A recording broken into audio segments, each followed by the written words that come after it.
Today on our 2018 Chevrolet Silverado 3500, we're going to be taking a look at showing you how to install the Custom Underbed Installation Kit for B&W companion fifth wheel trailer hitches, part number BWG NRK 1016-5W. This fifth wheel installation kit is designed to let you install your B&W companion fifth wheel trailer hitches.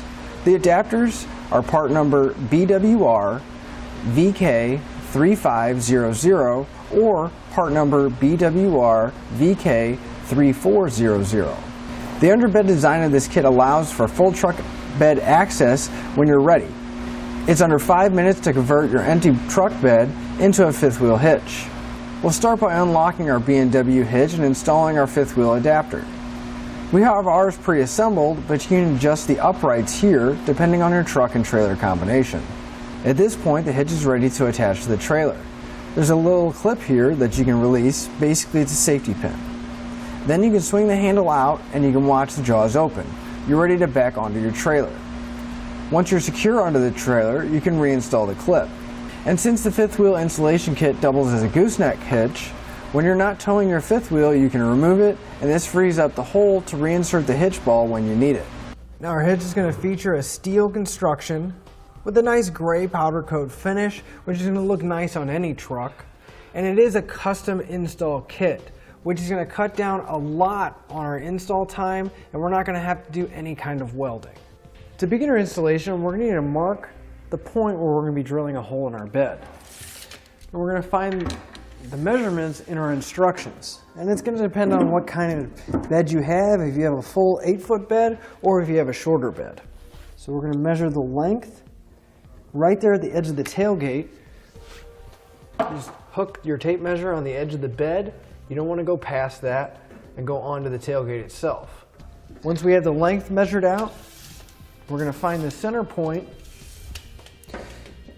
between our bed. So you can just measure from wheel well to wheel well and make a mark.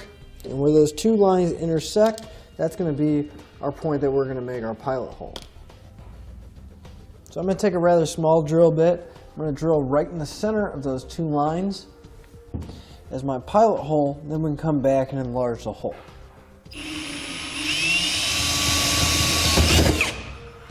We're going to need to cut a 4-inch hole in our bed, so I'm going to be using a hole saw. And to help me from scratching out my bed and the bit jumping around, I just took a board and I have several different holes cut in it that I just used the hole saw itself. That way it gives me a little bit more stability. I can stand on it and keep that bit from moving around. When you're cutting through, you're going to want to use high speed and low pressure, and it'll cut just fine.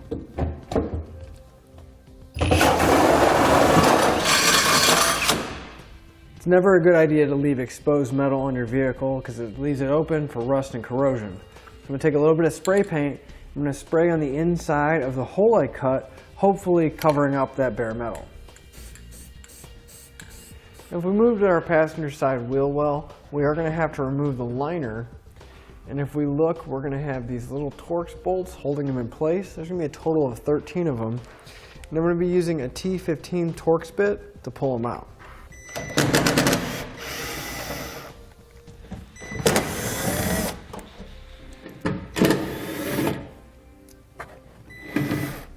Once you have the bolts removed, you just want to pull on the wheel well liner. Start getting it loose and working it out. May have to bend and fold it in a little bit. And pull it out. Behind our liner, we're going to notice that we got what's called a hat channel right here, and that's going to be that bed support that's on top of our frame. If we just move just slightly forward right here on this flange, we're going to need to cut a small notch out so we can get our rails in place. Now it's going to be covered up with the liner anyway, but we're going to want to have that about 2 inches wide. So you can either estimate or take a tape measure, just make yourself a little mark. Be right around 2 inches wide, and you're going to want to make it about the height of the hat channel itself. So right here at that corner, we're just going to take it and we're going to cut that section out right here. It's going to make it a little bit easier to get our cross members in place. So I'm going to take a pair of tin snips. I'm going to cut straight up.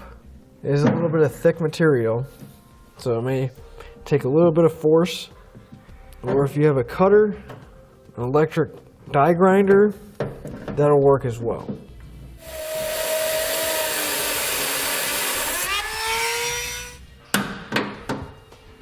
And again, never a good idea to leave exposed metal. Just going to take a little bit of paint, and since it's going to be behind the wheel well liner, I'm not too worried about the color. It'll make it a lot easier to get that cross member in place. So we're going to grab our forward cross member, and it's going to be the angled piece. One side is going to be flat, and then the other side is going to have kind of an elongated piece in the middle and have several holes drilled in it. When we're holding it, we want the angle to be on top, like a triangle shape, and we want the holes towards the rear of our truck. So we can take it, and right where we made that notch, we're going to utilize that to our advantage. And now we're going to have plenty of room. As you can see, it would have been extremely difficult, if not impossible, to get it in without that notch in place. Still may take a little bit of maneuvering, but we're going to slide it in until it goes all the way across to the other side of the frame. And once we have it in, just behind that flange, we're going to slide it towards the front of our cab. Now you want to make sure that both sides are moving, so you may need to go underneath the truck and slide it forward as well. So now we can take our other cross member piece, and this is just going to be a flat piece of steel with several threaded holes drilled throughout. And we're going to put it in the same spot, and we're going to slide it all the way across until it spans both frame rails as well. Now once it reaches that bolt and reaches the other side, just want to be careful you're not going to hit anything, and then we're going to slide it behind that bolt right here towards the back of our hat channel. And again, you may need to go to the other side and either reach underneath the liner or go underneath the truck and slide it over. Now underneath our truck, if we take our front cross member, we're going to slide it back. We're going to take one of our 1/2-inch bolts, and this is going to be the shorter ones. They're going to be 1.5 inches long. And we're going to go through the second hole on the driver's side, which is going to be right before this big dip or the big flange right there. So we're going to take that bolt, and we're going to go through a cross member, and then on the other side we're going to take a rubber O-ring, and we're going to slide it around the bolt so it'll hold it in place. Now you're going to want to push that rubber O-ring as close to the cross member as you can get it, so that the bolt is sticking out as far as possible. You may need to turn the bolt and kind of work it around, getting each side one at a time. Before we can put our center section in place, we're going to remove our heat shield that's right above our axle here. So I'm going to take a 13mm ratcheting wrench. I'm going to remove this bolt that's right in front of the hat channel and right by that cutout we just made.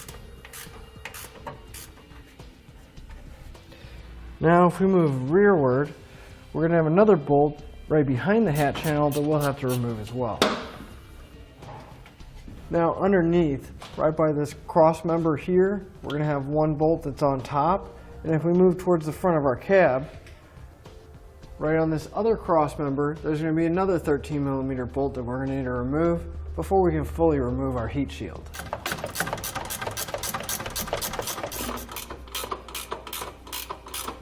With all the bolts removed, we can go and remove the heat shield. Now that undercoating may make it a little bit difficult to remove, but you should just be able to pull, give it a good tug, and it'll come right out. With our rails and that bolt in place, we're going to be using a lifting device, not only to make it easier for us to put that center section in place, but also so you'll be able to see what's going on. Because you can use an extra set of hands to help you get it up in place, but if we did that, you wouldn't be able to see what's going on under there, and we want to make it as easy as possible for you to see what we're doing. So for our center section, we're going to want to make sure that that hole is offset towards the rear of our truck, and the handle section is towards the driver's side. So I'm going to take it and I'm going to put it over the exhaust on the passenger side first. I'm going to start working it over. We're going to slide it towards our back channel, and then for us, we're going to drop that lifting device down so it's coming through the gooseneck hole here, and then we can disengage the handle so that hopefully that bar will go through, and then we can go back up top and start drawing that bolt so it'll lift it up. We want it to where it's not going to fall, and it's up close enough to where we can start lining everything up, but you still want to be able to move it to where you have a little bit of room. So we're going to need to rotate this bar so the holes will line up with our center section. Now with our rear cross member, you'll notice that the holes are closer to one side than the other, and we're going to want them closest to the bottom. So when we rotate this, you want to rotate it so that the holes are going to be closer to the bottom of our cross member rather than rotating it the other way. Now, the easiest way I found is if we kind of slide our cross member forward a little bit, so we can get a pair of Channellocks, pliers, or something like that, we can get a grip on it, because there is limited space under here. Get a grip on it, and then we can grab it and start rotating it, and kind of prying it until it fits vertically. And if you get it part of the way and your pliers get in the way, you grab a pry bar or whatever you have available, but you're just going to want to get that cross member rotated all the way. You can fit an adjustable wrench in there. May make it a little bit easier, because once you get it right before you get in the vertical position, it's going to want to fight you. But if you just keep pushing and snap it into place, it should go in. So you're going to want to push up on your center section and keep it nice and tight against the bed. Or if you're using a lifting device or an extra set of hands, you're going to want them to push it up and keep it nice and snug. Then we can move to our forward cross member, and we're going to rotate it so that those holes are going to be towards the rear of the truck, and so they line up with the rest of the holes in our cross member, and that bolt should line up and go through. Now to help it keep it in place, we're going to take more of those 1/2 inch by 1.5 inch bolts, and we're going to start securing them going through the cross member and the center section. Now there's going to be a total of 4 in the center section here on this side. We're going to have the one that we have the O-ring through, and then the 3 working our way towards the passenger side. And once we have the bolts through, we're going to take a 1/2 inch lock washer. We're going to slide that on the inside, and then we're going to secure it down with a 1/2 inch nut. And we're going to repeat that for all of our hardware going through the center section here. For right now, we just need to get them hand tight so the cross member is going to be nice and snug up against the center section. Now, the rear cross member is going to be the same, but since it has those threaded holes, we're going to take our 1/2 inch bolt and we're going to follow it up with a 1/2 inch lock washer. And we're going to go through our center section and we're going to thread it into the cross member here. So you may need to kind of start the bolt through the center section a little bit first and kind of look. That way we can line up the rear cross member and snug them down. Again, we only need to get them hand tight for right now. And we're going to have a total of 4 on the rear cross member area. So now that we have all of our bolts in place and they're hand tight, we can go ahead and remove our lifting device or have our extra set of hands go ahead and let go, and we can work on getting our side plates in place. Now on the passenger side wheel well, we're going to grab our passenger side plate. We're going to know it's the passenger side because it's not going to have any kind of latch handle instructions on it. It's just going to have that B&W sticker. So we can take it, and these 2 tabs that are sticking outward are going to go in between our 2 cross members. And when we put it against the frame, it should line up with these 2 threaded holes here.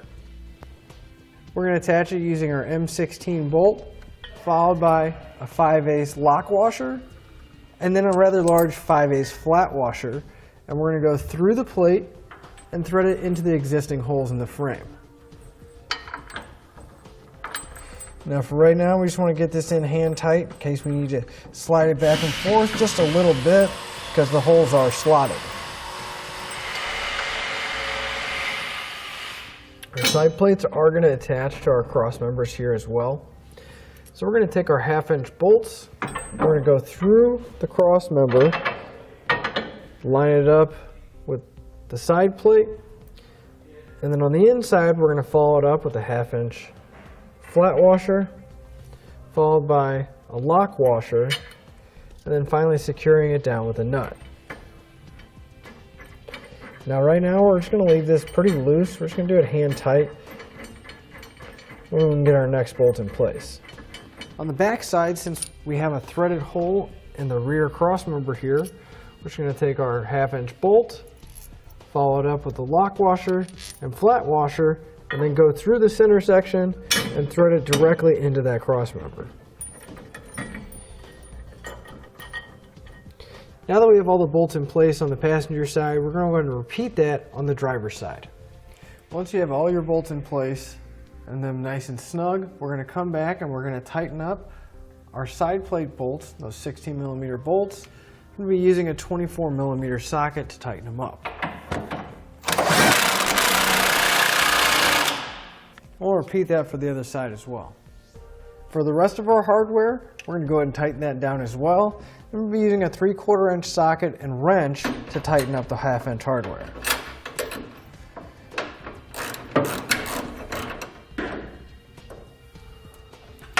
And we'll repeat that for all of our remaining 1/2" hardware. Now we're going to come back with a torque wrench, torque all of our hardware down, and we're going to find that specification in our instructions. Now they do tell us to torque down the side plate bolts, those 16mm bolts first, and then do the 1/2" hardware on our side plates, and then finally torque down the center section bolts. So coming back with that 24mm socket, go ahead and tighten those bolts down.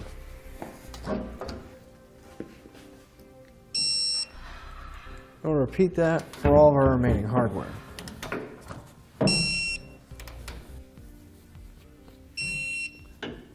With our hitch torqued down, we can go ahead and get ready to install our latch handle. Now, if we look on our side plate here on the driver's side, there is going to be a small notch cut out, and that's where our handle is going to go through. Now, as you can see, our liner is going to get kind of in the way, so before we start feeding it through, I'm going to get a rough idea of where the handle is going to be, and I'm going to make just a small cut, just to make a relief cut, so that we can get the handle in place. And then once the handle is in place, we can come back and trim anything necessary to make it look nice. So we just feed the handle through the notch, put it in that little relief cut we have, and then we can go underneath and get ready to bolt it on. So here's where our handle came through the center section. And to make it a little bit easier on ourselves, I'm going to take that latch pin, pull it out, and lock it into position. I'm going to pull my handle until it lines up with this hole. Now, in order for our handle to go in far enough, we are going to have to trim out a little bit more because the metal part will go in, but that rubber coating on the handle isn't going to get past this liner. So we'll just cut around the hole that we already have, giving it a little bit bigger of a notch just at the top section so we don't have to cut the liner up too bad and it's not as noticeable. We just want a little bit more relief so we can slide that handle in and out. And we can come back and clean it up after we get our handle installed. Once the handle hole is lined up with the latch pin, we're going to take the small carriage bolt that we have and we're going to feed it through the latch pin. And that square hole is going to engage the latch pin right here. And we're going to have a small flange nut that we can put on the other side. And grab a 1/2" wrench or socket and come back and snug it up. So if we come back to our handle, this is going to be where that pin is pulled out and locked. But if we go to engage it, push our pin back in, our liner is going to catch on it and it does go in well past our liner. So we do see the general area that we're going to need to cut. So we can go ahead and cut that small section out just enough for our handle to move freely. So now our handle can move freely in and out and lock and retract without having to worry about the liner interfering. On either side of our hitch, we're going to have 2 holes, and those are going to be where our safety chain loops are going to go. So starting out, we're going to get a rather small drill bit, and we're going to drill that out, coming from the bottom, going up towards the top of the bed. And this is going to be our pilot hole, making it a little bit easier when we go to enlarge them.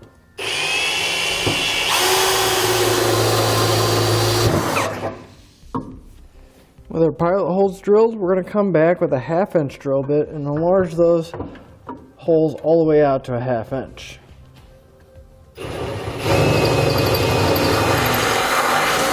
And we'll repeat that for all the remaining holes we have. And with the holes drilled, we can grab our safety chain loops.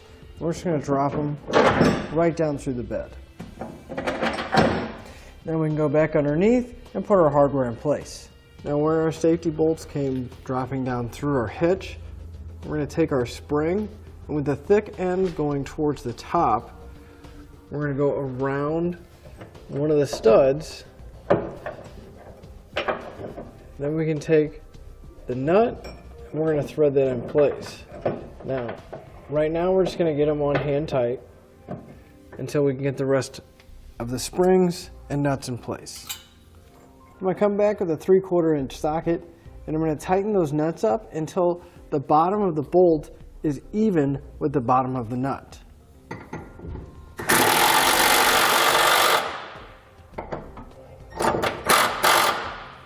And we'll do that for the other side as well. So we can go ahead and pull our latch pin handle out into the open position. We can grab our ball. They do recommend putting a small bit of grease on the 4 corners.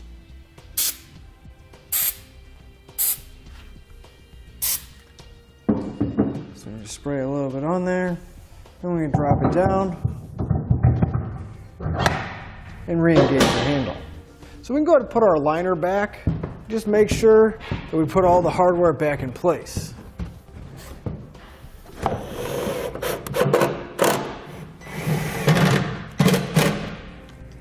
Now we're ready to back up to our trailer and hook up. And that'll finish up your look at the B&W Custom Underbed Installation Kit for B&W Companion 5th Wheel Trailer Hitches, part number BWG NRK 1016-5W on our 2018 Chevrolet Silverado 35. Thanks for watching, and click the link in our description below to shop, learn more, or visit us at etrailer.com. And leave us a comment if you have any questions.